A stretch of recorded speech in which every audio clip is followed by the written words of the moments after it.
So last week we completed the 28th verse of chapter 3, Karma Yoga, from the Bhagavad Gita.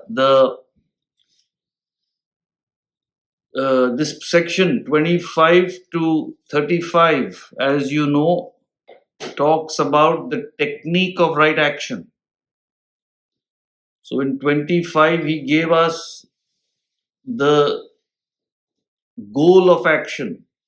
Karma Yoga means the action is directed towards a purpose beyond your selfish interest.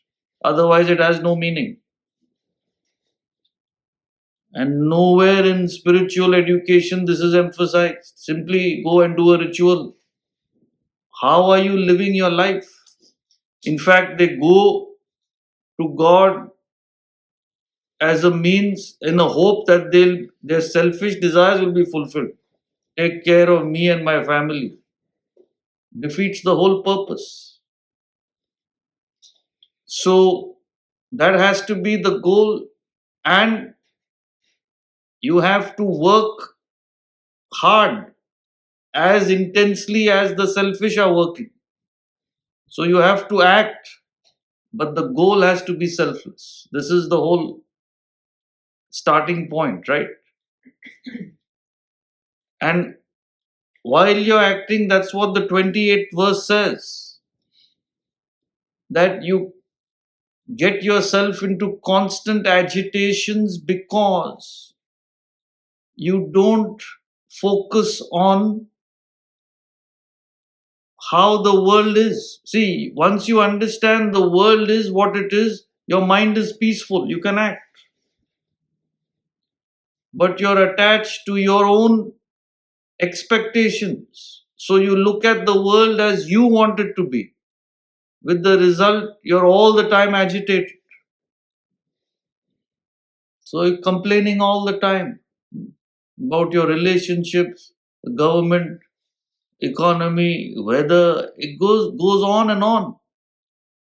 What we don't realize is your likes and dislikes are fixed, and the world is constantly changing. So there's a fixation on one end, constant change on the other. How is it possible? The world is not built to cater to your individual likes and dislikes. So the sooner you understand that, the better your life. It's as simple as that. So that's what he says. You must understand, as the gunas, as the nature, so the action. A rude person will be rude. Hot-tempered person will be hot-tempered. They can't be cool-tempered. This is nature. So animals we understand very clearly. There's no problem, right? You won't go and hug a cobra. You may go hug a pup. You understand. Then why you have the same, don't understand the same about humans? Because all species are alike. All cobras are poisonous. All puppies are meek and mild and lovable. But human beings, each human is different. This is where we go wrong. So amongst humans there are pups. Amongst humans there are cobras. Right? There's a fox. Nothing will be straightforward.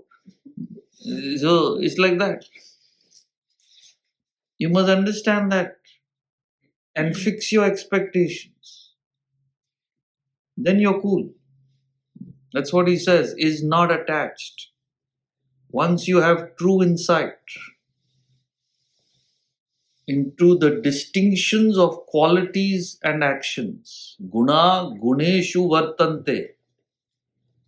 The gunas will follow. Gunas means qualities. As the qualities, so the action, so the expression. In other words, a musician will express music. A philosopher will express philosophy. So you can't say, why is a musician not expressing philosophy? It doesn't happen.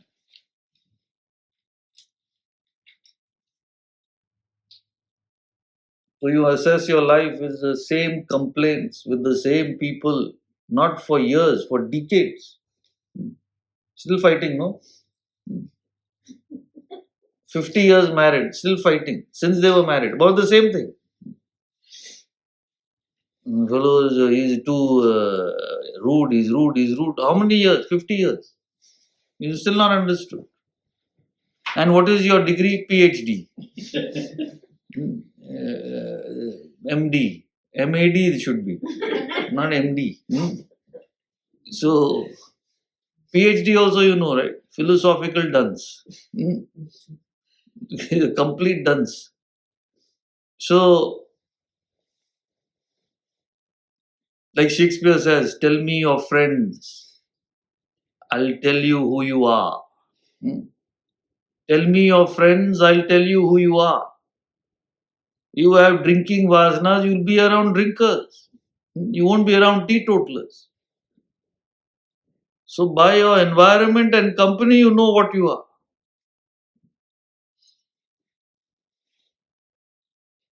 So, person who understands truth, who knows this truth of life, he doesn't get attached.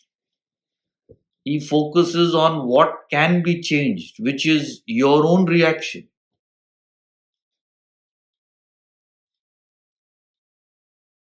So, definitely you can try and improve things outside you, but you must understand till they are improved or they can't be improved, you must assess correctly.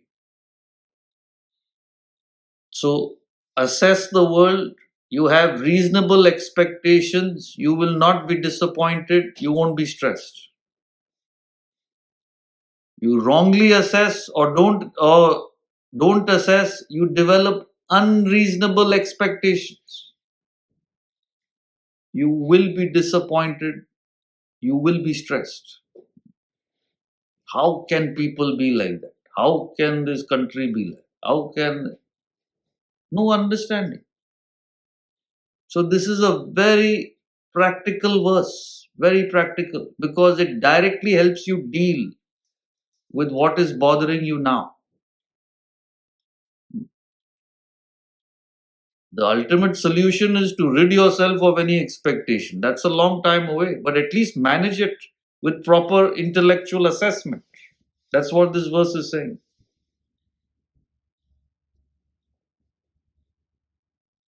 So you perfect it, you become a sakshi, witness. You look at the world as Shakespeare says, as actors on a stage. Each one is playing their part. Why are you getting involved? Who gave you that part? You are the director of this world or what? This is the part they're playing. Why are you playing that part? It's like as absurd. You're sitting in the audience. Why is that person playing that part? That other fellow should play that. Complaining is exactly like that. So what did Ramatirtha say? All grumbling in the world is tantamount to why is the lily not an oak? All grumbling in this world boils down to that. Why is this lily flower not behaving like an oak tree? How is it possible? How can a flower be a tree? How can a tree be a flower? How can the summer be cool? How can the winter be warm?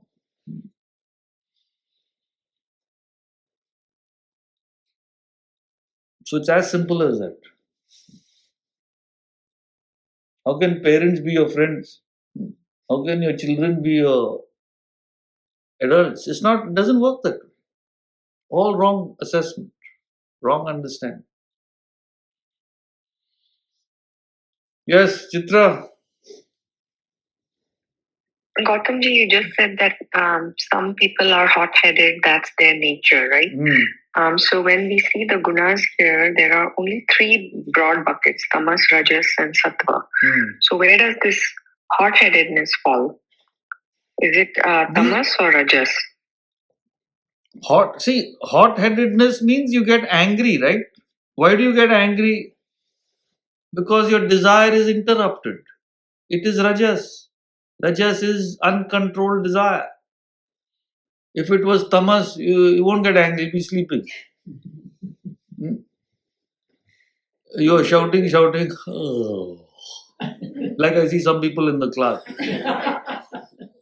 Tamas. It's like that. Now what can you do? I'm going to sit and get agitated here. You're yawning in Florida. Huh? I must go to an asylum then.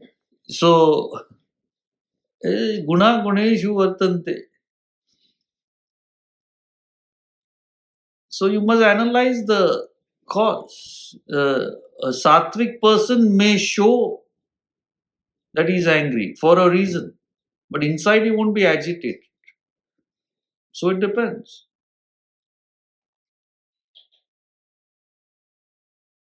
Tamas is you may be angry without any reason. That itself is lunacy, right? That is tamas. So Rajas, at least some desires interrupted, will be angry. Tamas, without anything, angry. Means fully gone. Right? So it's like that. So you understand the base, it becomes very simple. Rajas is not difficult to understand. Tamas and sattva sometimes mimic each other outwardly. A tamasic person you will think is sattvic. That's what happens. It's not sattva. They just don't have the reaction. It's not that they have a control over the reaction. It's like you offer a tribal who's never seen anything in society, a flat screen TV, latest one. I don't want. He'll start yawning. It's not sattva that is detached. They don't know what it is. If he knows what it is, he'll want 10, not 1. So it's like that. You won't know the difference unless you are sattvic. So that's what we were talking about yesterday, right? What is renunciation? So people make a show and all the world gets swayed by an external show. So they are tamasic or rajasic inside. They show they are sattvic outside and destroy the world.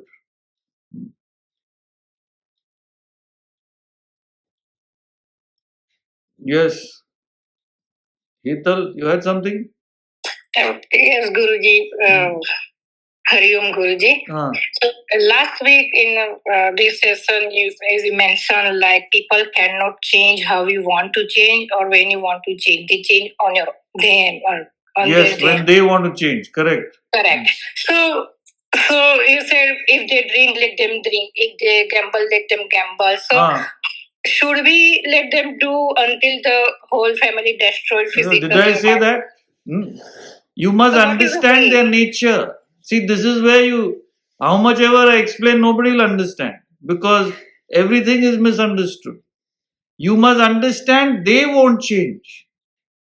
So there's no point breaking your head, making them change. You take the necessary steps. The gambler, make sure your finances are separate. What are you mad to say, let them destroy everything? Who's going to do that? So you have to take the necessary steps. If a tiger comes, let him kill me. You make sure there's a cage between you and the tiger. Now your point is you said tiger. So everybody misunderstands. I don't blame you. I'm saying how absurd it is. So one of the virtues Krishna talks about is ahimsa in the Gita. You must not harm. And what is the same Krishna saying? Kill your own family members.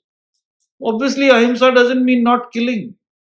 It means you don't want to, but if it has to be done, it has to be done. If there's a particular reason, so you don't go to war. Your other person is invading you, you better make sure you finish them off. It's like that. So people will not change. You can change, which means you take the right measures to protect yourself or to protect others. Fellows, gambling, make sure you're in charge of the finances. That's all. So whole Gita, whole Vedanta talks of action. And yes, it's misunderstood as a state of passive resignation. Very sad. That's why you're asking is not your fault. Whole India suffers from this misconception that spirituality is a state of passive resignation and letting anything happen. So thousands of years of invasions after invasion. People think they're practicing ahimsa. So you don't know what is happening. Yes, Andrea. And you may have just answered my question through the last questioner, but I'll ask it anyway because I think it's relevant. But I understand how to apply this in my personal life, but at work, as a manager of people or like leading a group of people, and maybe they're not meeting our expectations on performance. So how do you coach them, give them insight on how to improve, but respect this process of growth, or maybe find processes at work that aren't like they need to be improved, right? And suggest those improvements. But I think you just mentioned maybe we don't want to do it, but if it needs done, it needs done. It has to be done. The point is, if you're a leader, it's your obligation to make sure everybody is functioning according to their capacity. So whether it is coaching them, whether it is shouting at them, whatever needs to be done, needs to be done. Whether it is threatening them with loss of their job, whatever a leader believes is appropriate has to be done. But the problem is you are expecting unreasonably. A person has a particular capacity. There's a club level tennis player. You can't expect them to play like a international level. That's the problem. You're a leader. You may have one employee who's highly efficient. You want others to be like that. You will have a heart attack because it's not going to happen. So, a true leader, first of all, like we discussed, leads the way from their own example. You are indisciplined, you can't expect them. That having been done, you must assess each person's capacity. All you can do is make sure they work according to their capacity. They can't go beyond that. It's not possible. So, in this wrong expectation is all the stress. Why is that person not? If he was as efficient as you, he'd be the manager, you'd be the employee. It's as simple as that. Like a fellow constantly complaining, his driver's late. My driver comes late. If the driver was exactly on time every day, you would be his driver. There's a reason that a person is not able to achieve. They have a limitation in their capacity. You have to assess them. Either you fire them. If you decide to keep them, you must understand. You clear? Geetu. Yes, Guruji, I have a question. Like, how do you live with a person who's agitated and angry all the time, 24/7, past 30 years of your life? Past 30 years, yeah, correct. Welcome to marriage. So it's like that. You must understand each one is different. One has to be hot, the other person should be cool. No? Then it evens out. Both are hot, then is the problem. Both are cool, nothing happens. So it's nice. Variety is the spice of life. So you must assess. You're expecting a hot headed person to be cool. And if you go on saying, why are you hot headed, that hotness goes up more. Like one fellow, he came. One lady went on complaining, her husband drinks too much, and that Swamiji, just to get rid of that lady's nagging, he called that fellow. Otherwise, there's no point. Hey, why you? I'm getting problems here. Why are you drinking so much? He says, Swamiji, I don't drink. One drink I have in the evening just to relax. Isn't that okay? Yeah, of course, okay. As soon as I even pour the drink, why you drinking? Why you drinking? Then I have another, I hear her less.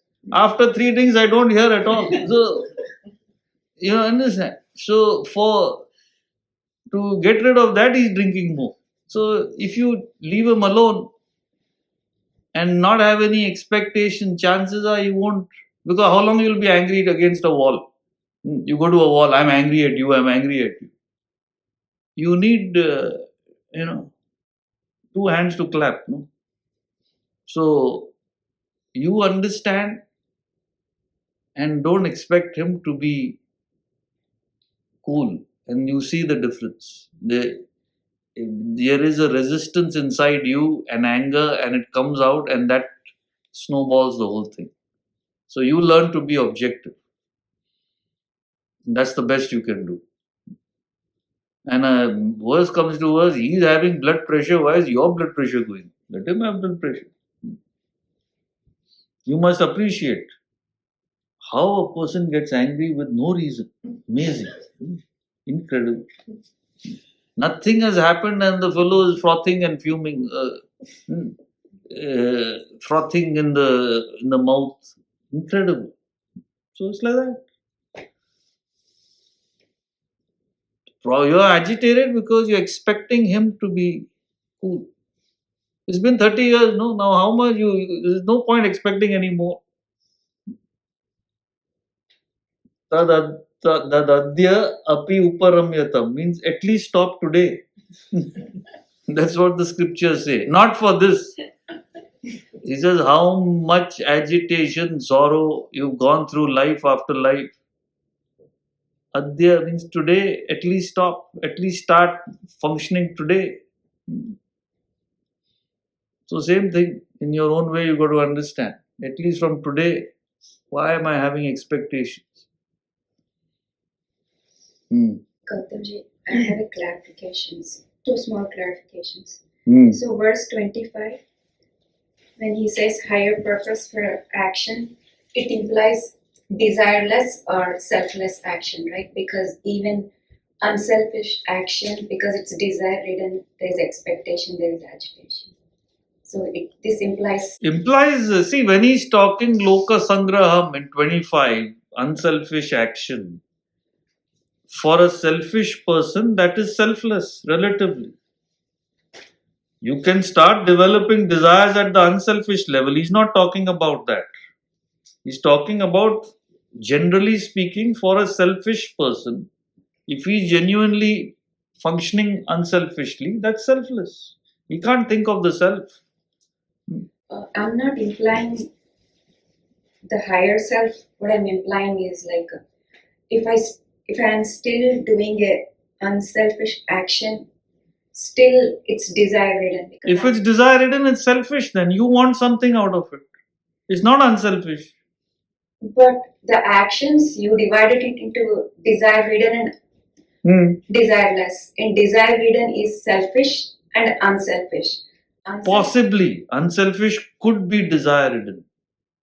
Not necessarily. You're clubbing every unselfish action as desire ridden. How is that possible? Any action that takes you towards the self is selfless. You could be exercising your body. Genuinely, okay, the body has to be kept healthy to reach the self. It is selfless action. Now, why you make your own demarcation? Any action which takes you towards the self is selfless, period. You get it? That's all.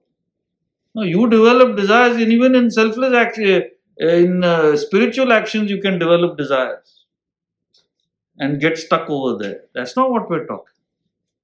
Now, what's your second question? Verse 28. Once I understand the guna gunesha vardhanti, when he says, then you're not attached, can attachment be understood as then I won't be affected? No affectation. Yes, attachment means you're affected. Correct. When you have unreasonable expectations, you're stressed. I covered that, right? Vikram? Gautamji, there's a follow-up on what you just mentioned from Maitri. Is acceptance of a situation a passive reaction?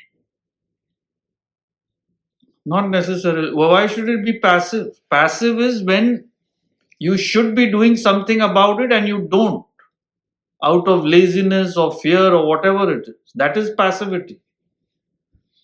So, understanding and accepting that summer will be hot, is it passive? Okay, let me give an example, then you'll understand. Is it passive? Now, you can go and get an air conditioner. You're not doing that because you're too lazy and then complaining. That is passivity. So, what you ought to do is different from understanding the inevitability of a situation. Summer will be hot. That doesn't mean you don't go and get an air conditioner. But if an air conditioner is not available, you accept it and move on. That's it. I just explained. Acceptance does not mean not doing what you ought to do. That is different. That has to be done.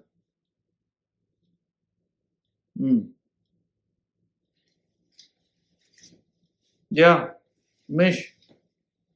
Yeah, Gautamji, in the commentary of 28, it talks about an enlightened one who identifies with the self.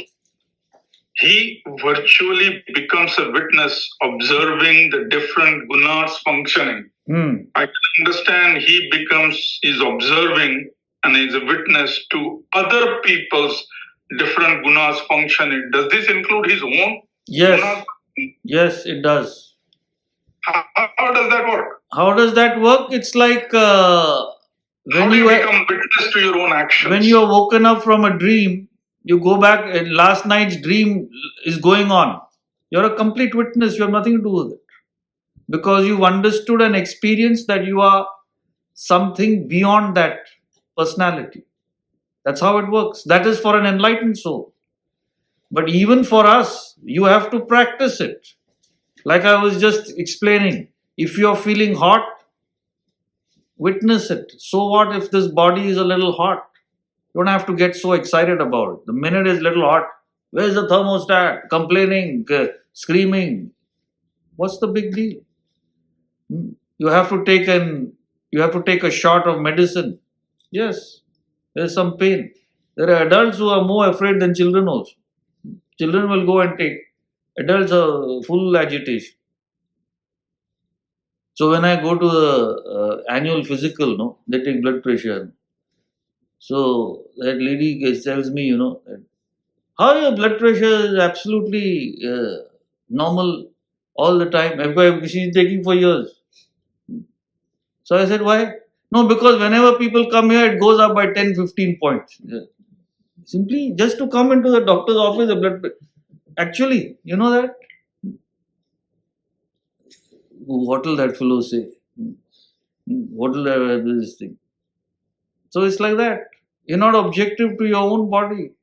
Little bit and your blood pressure has gone up. So practice that. Enlightenment he's talking about ultimate. You've gone past the body. You've woken up to enlightenment. That's the white coat syndrome. That's the white coat syndrome. White coat syndrome. All the syndromes, now add one more. All the madness of this world. One more thing. Every mad thing they put one name to it. There's one syndrome only. No intellectual syndrome. No other syndrome. 29. Prakrite guna sammodhaha sajjante guna karmasu tana krishna vido mandan krishna vinna vichalaye.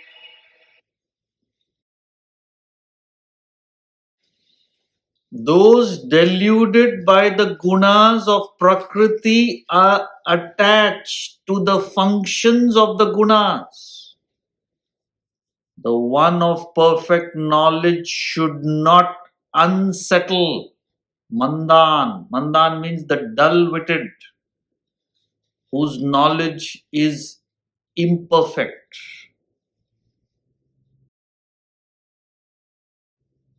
So again he is repeating from the previous verses. The ignorant, the knowledgeable should not unsettle the minds of the ignorant. Obviously the perfect person of perfect knowledge will not unsettle. Why is talking about this? The minute you gain a little knowledge in life, you have a tendency to sermonize and lecture to others about how they should live their life. It does not work. It could be the closest person to you. Your own husband or wife or child or parent, it will not work.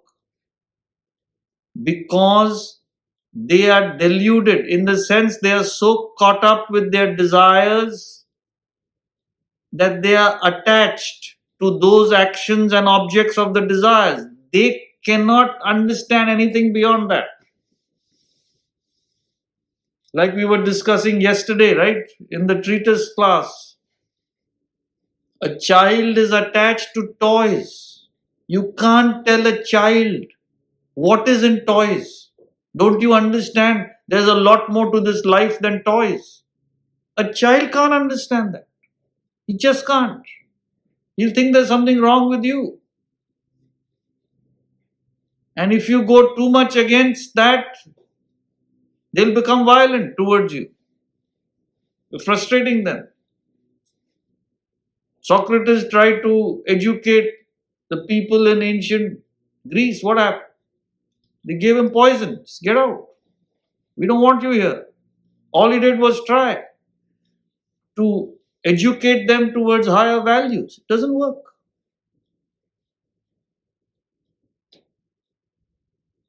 So you'll see that.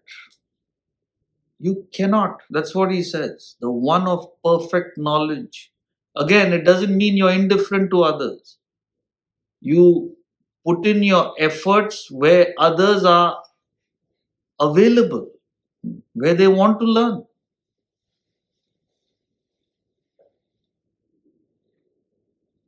So just work on improving yourself and be an example. He's already given that. Don't unsettle other people, disturb others just because you have understood something. And you're doing it out of a good intention. You want to help them, but it doesn't work.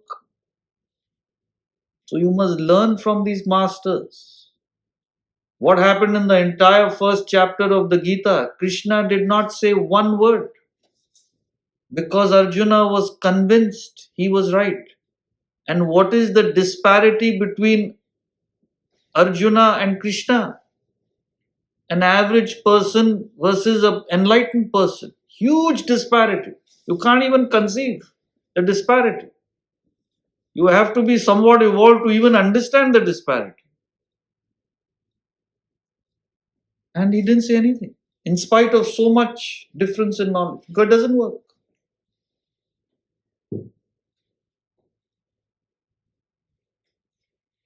So you will unsettle them. There will be a revolt. That's what parents do to the children. Go on stifling them with sermons after sermons. Ultimately, they revolt. They fight. They argue. Some become violent also, to extreme violence. There are cases where they have tried to harm the parents. True cases here. Or harm themselves. They're so sick and tired. So, don't unsettle the dull-witted. They can't understand. It's not their fault. It's not your fault. So, having given the right attitude towards action in 25 and 26 to 29, how you should look at the world and focus on your own growth. That's implied. Now in 30, he gives you what is the perfect action. You set a goal and you are working hard towards the goal. That was 25. And you don't bother about changing others unless there is a reason to do so. So now, how do you need to look into your action? And that is the famous 30th verse, which talks about what is a perfect action. How do you define a perfect action? Whatever it be, doesn't matter what action, doesn't matter which field, in any field, what is perfection in action?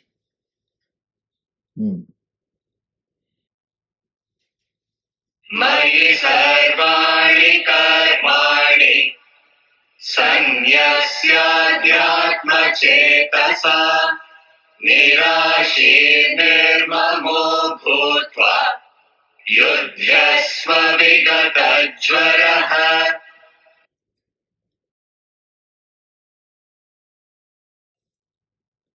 Renouncing all actions in me with thoughts resting on the self, free from hope and attachment. Fight. Yudhyasva vigata jvara. Without this fever, mental fever.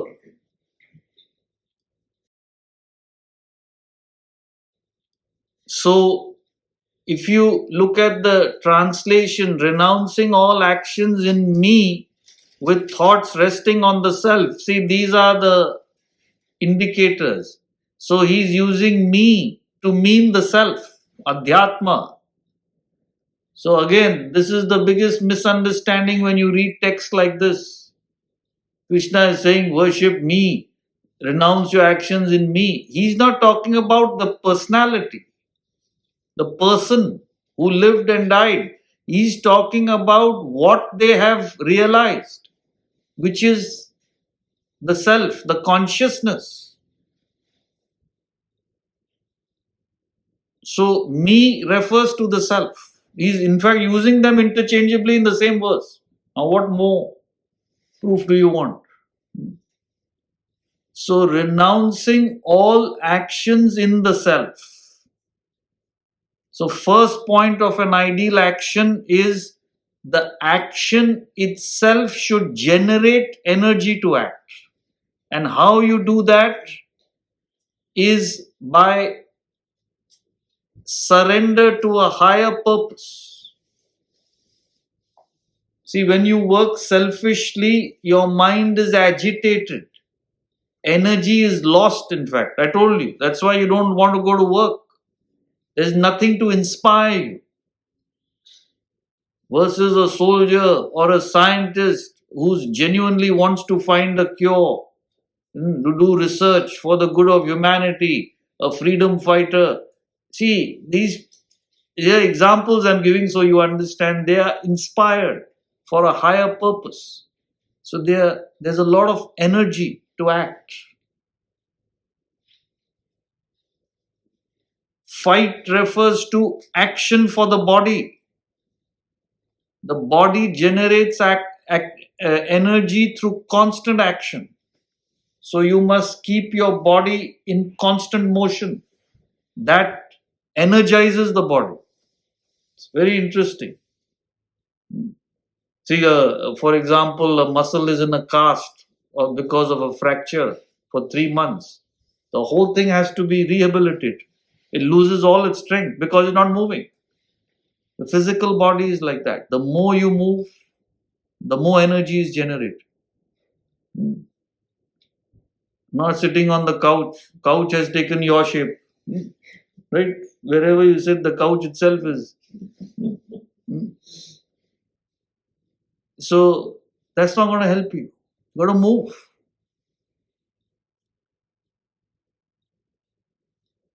And intellect, thoughts resting on the self.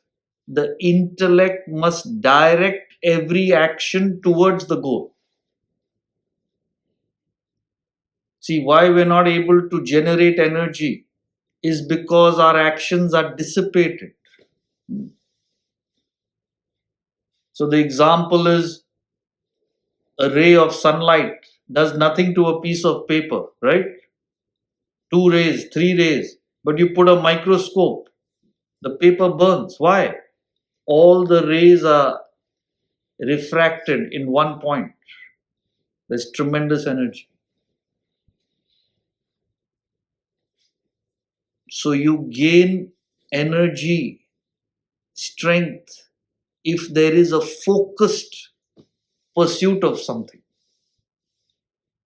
So if you set a goal, everything should be directed towards its achievement. It gives you tremendous energy. Like a sports person is not just practice. They have to get rest. You have to eat. Everything has to be directed towards that. It's not just practicing or playing. What other things you're doing? Djokovic used to say, I remember when he first became world number one. He says 4 hours a day is only stretching. He's the most flexible player. That's what got him all these years of injury. Now of course, he's deteriorating because of age. It's always. But when he was on top, he says you have no idea what it takes to become number one. It's incredible. He doesn't have a better game than many. In fact, others have a far better game. It's the other things which get you. So you generate energy through physical activity, mental surrender to an ideal, and intellectual focus. This is part A of right action. Part B is whatever energy is generated should not dissipate, waste away. And how does your energy waste away? You see what he says. He says hope, asha. Asha, hope in the sense, because you'll translate it as hopeless. It's not hopeless.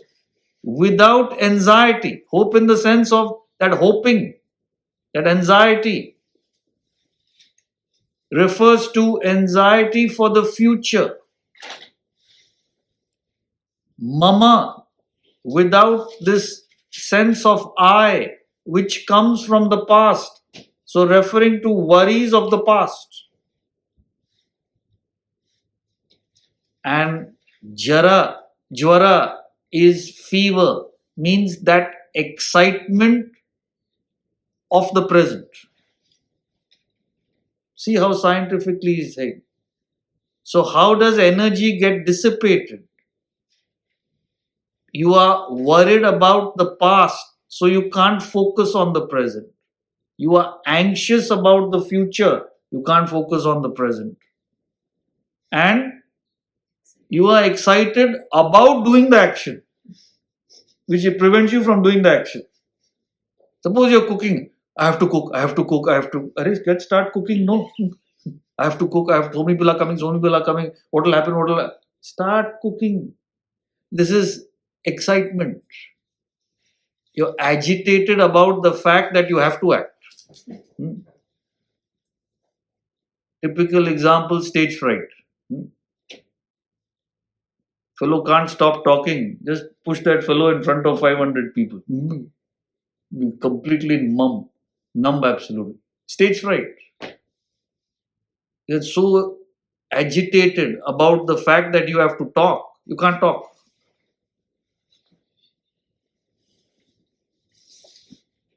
So generation of energy, prevention of dissipation of energy. This is perfection in a unit of action.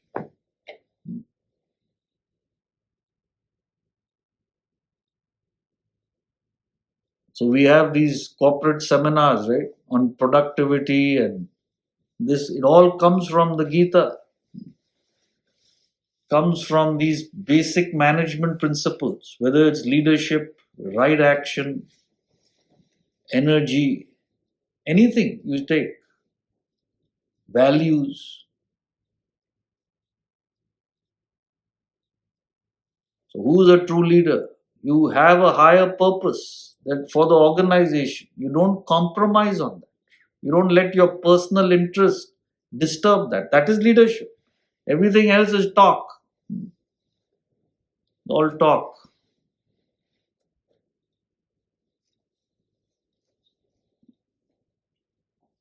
All clear? So read this verse. Gives you, so all the time we are not successful because either you're not generating energy, or whatever energy you have, you waste it. So ask yourself, you're in the office 8 hours. How much of the time you're actually on the unit of work? In hardly 20-30%. 40% you're very productive.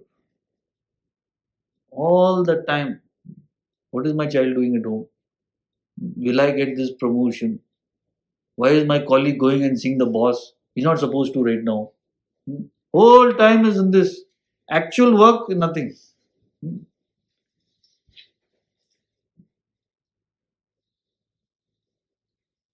So imagine if you could practice this, how productive you will be, how powerful your life will become. So you got to work on it.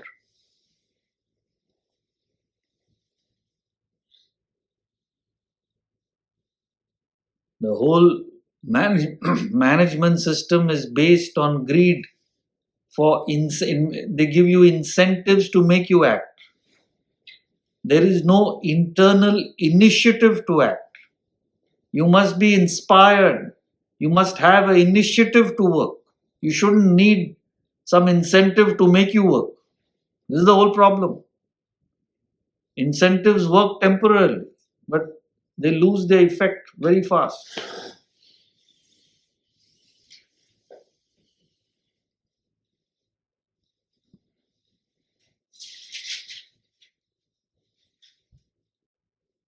Clear?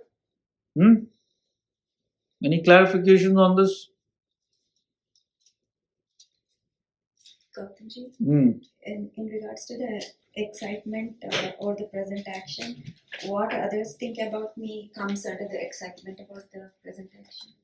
Or is it anxiety for the fever of doing is, yes, it's ego. What will others think of me is part of that. So you're frozen. Instead of doing what has to be done, you're more focused on what others will think. That is stage fright, no? Because people are not there, you'll talk. Yeah, there is the problem. So all that comes from this ego.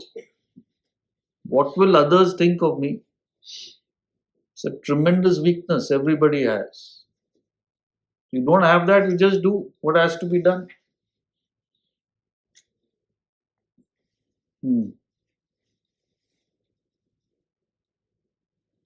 The first part, point 2 and 3, if we are surrendering to a higher purpose, then where the relative intellect focus should be, because it says intellect should be focusing on the self, but in relative term, would that be the same ideal? Where Yes, intellect should also yes, obviously. So, see, when he says higher, the highest is the self. So, if you have a relative goal, self-development or working for an organization, whatever it is, intellect should focus all its efforts in that direction, right?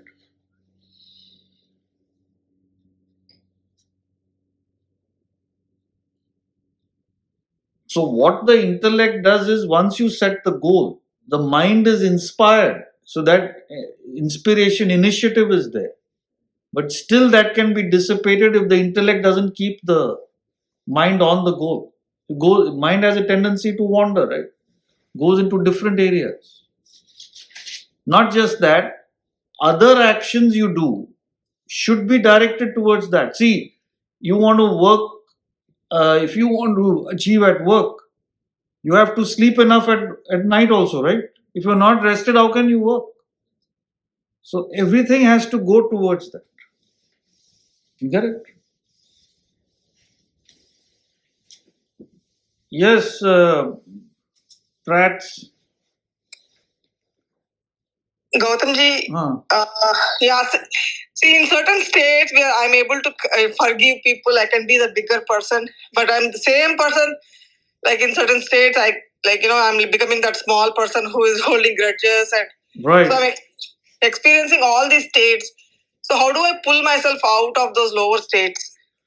How do you pull yourself out of lower state that you're grudging and you're agitated? See, I have explained to you, the intellect is strong only up to a point. So if you have a 20% intellect, 80% you will fall. So you must first of all understand that's your level. You're expecting yourself to be higher than what you are. Of course, you'll be agitated. So understand, yes, I will fall. And the most important thing to understand is, it is your shortcoming that you are agitated. Don't blame the other person. As long as you genuinely understand that and you're working on improving yourself, that's the best you can do. You will fall. You don't fall, you're a saint. So don't worry about that part of it. Yes, sometimes you'll be able to handle it, sometimes you won't. Till the intellect grows, that's what's going to happen. But always understand, I am agitated because I am expecting that person to behave according to my expectation. Don't blame the person. You stop growing when you start blaming the person. They are like that, that's why I'm disturbed. No. They are what they are. Why am I disturbed? Yes, Anjali. Hey, Gautamji. My question is a follow-up from the previous question was, how do you not get bothered by what people think about you?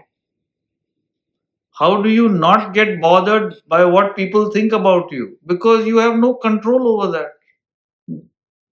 Why you see, you can't control another person's mind, first of all. Shakespeare says that you can be as pure as ice, as white as snow. Thou shalt not escape calumny. Calumny means people talking ill of you. Which person? Krishna's time, people talked ill of him. There's no end to. You can be the most virtuous person. There will be people who will put you down. So why are you wasting your time? Your focus should be, am I living up to what I believe I should be doing? So this is nothing but a fat ego. You want to be high in other people's expectations. So you will suffer. So with Vedanta, you dissolve your ego as you grow. You understand? So you got to work on it. But you will never escape others talking ill of you, whatever you do. Why are you bothered?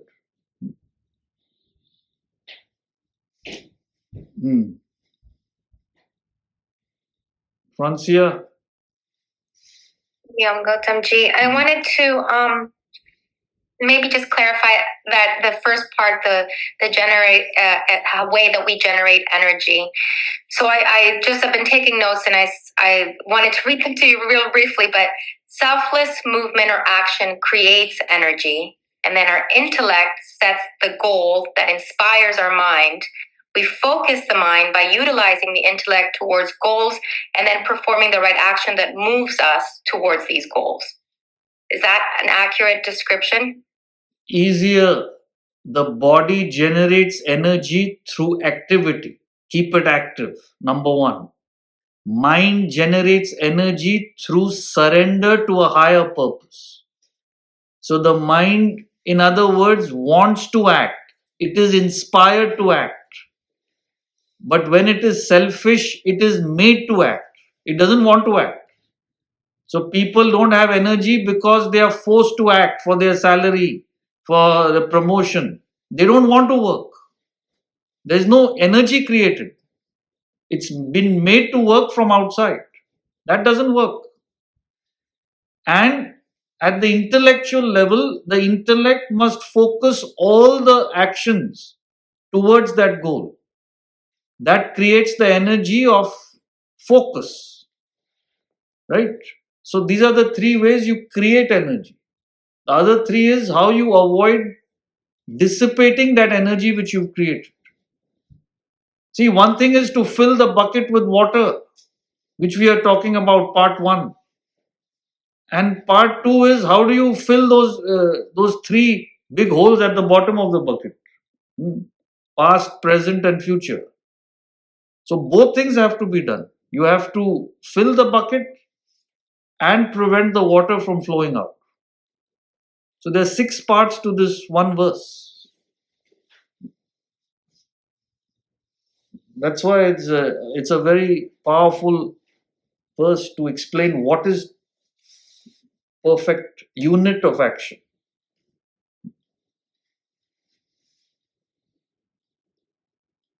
31. Ye me matamidam nityam anutishtanti manavaha shraddhavanto na suyantaha muchyante tepi karmadini.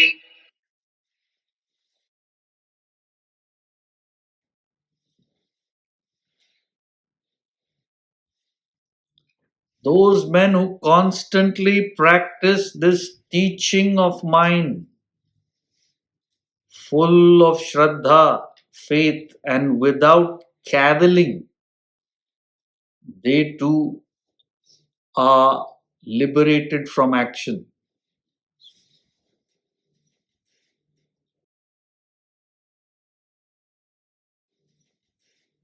So, this teaching refers to this past verse 25 to 30, what he's been explaining so far. So, you got to practice this teaching full of Shraddha. Shraddha means that uncompromising pursuit till you achieve the goal. And cavilling means with that devotion, without questioning, harping, putting it down. You cavil because you're not convinced. Questioning here doesn't mean you don't question to answer your doubts. It means you're questioning the very validity of the knowledge. What is this knowledge? What is the use? There's no devotion, there's no surrender, and there's always this attitude to find fault. That is all comes under cavilling. Anasuya. Asuya is this cavilling, finding fault. Anasuya is not finding fault, having that devotion and surrender, full of this Shraddha. Shraddha is translated as faith, it's much more than faith. I'll explain it further next week, but you've got to have the right mental attitude of devotion if you want to grow in this field. It's not blind faith, it's a faith backed by reason, no doubt, but you must have that feeling, otherwise, you can't go. If you really want to get to that state of complete liberation. So we'll elaborate on it next time. If you have any questions, you can send them. We'll take them on Wednesday. Otherwise, we'll meet on the weekend. Hari Om.